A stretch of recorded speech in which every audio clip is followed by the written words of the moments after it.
Kaum ist die neue Partybox 110 auf dem Markt angekommen, da klopft bereits die 310er an und fordert zum Duell heraus. Gewünscht haben sich diesen Vergleich wirklich viele von euch und dann sollt ihr den natürlich auch bekommen. Bevor es in den Ring geht, schauen wir uns die beiden Kandidaten aber noch kurz im Detail an. Das neue JBL Partybox Line-Up steht mit der 110 nun und sieht im Gesamten wie folgt aus. Die kleinste ist die Partybox On The Go mit 100 Watt RMS-Leistung und einem Gewicht von 7,5 Kilo. Danach kommt die Partybox 110 in der Rangfolge mit 160 Watt und 10,8 Kilo Gewicht. Ein Level höher spielt dann die Partybox 310 mit einer Leistung von 240 Watt RMS und einem Gewicht von 17,4 Kilo. An der Spitze thront die Partybox 1000 zwar ohne Akku, aber dafür mit einer maximalen Leistung von 1100 Watt und satten 39 Kilo. Das einfach mal zur kurzen Orientierung, da mich immer wieder viele fragen, welche ist besser, welche hat mehr Bass und so weiter. Mit der steigenden Größe steigt natürlich dann auch der Bassdruck. Größentechnisch hat sich die Partybox 110 leicht an die 310 angenähert. Das geht unterm Strich aber noch in Ordnung, finde ich, da sie sich durch die beiden Griffe sehr gut transportieren lässt und einige haben sich ja auch einen eigenen Tragegurt dafür gebastelt. Mit kreativen Ideen ist halt alles möglich. Mobil ist die 310er auch und kann dank der verbauten Rollen an der Unterseite auch wie ein Koffer gezogen werden. Dennoch muss man sich im Klaren sein, dass man das Teil nicht einfach umschnallt oder auf dem Rad mitnehmen kann. Klanglich bietet sie 120 Watt mehr Leistung, hat aber auch größere Treiber verbaut. Die reinen Daten sprechen also für die 310, aber die Partybox 100 war bereits dafür bekannt, einiges rauszuhauen und wie sich die 110er schlägt, das hören wir uns jetzt an. Macht euch bereit und kramt eure Kopfhörer raus, wir starten durch mit dem binauralen Soundcheck. Wichtige Daten blende ich euch wie gehabt ein.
your captain, live a life of dreams and live a life of passion. I'ma lift you up before I throw you out.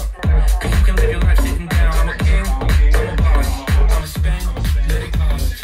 Let me live my life of bliss in the past lane. I'ma be on top of the world, watch it happen. I'm a bad man.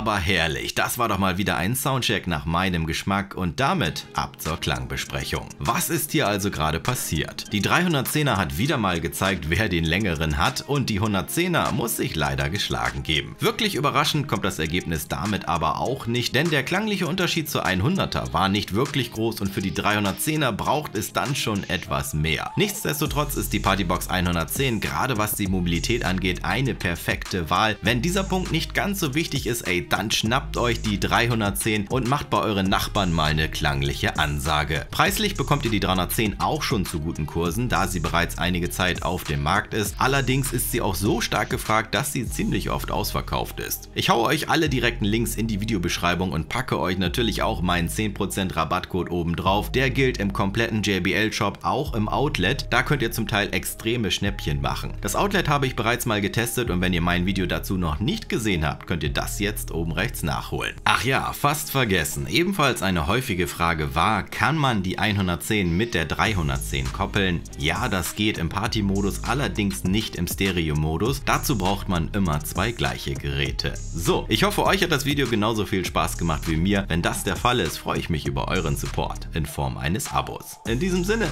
ich empfehle mich. Adios!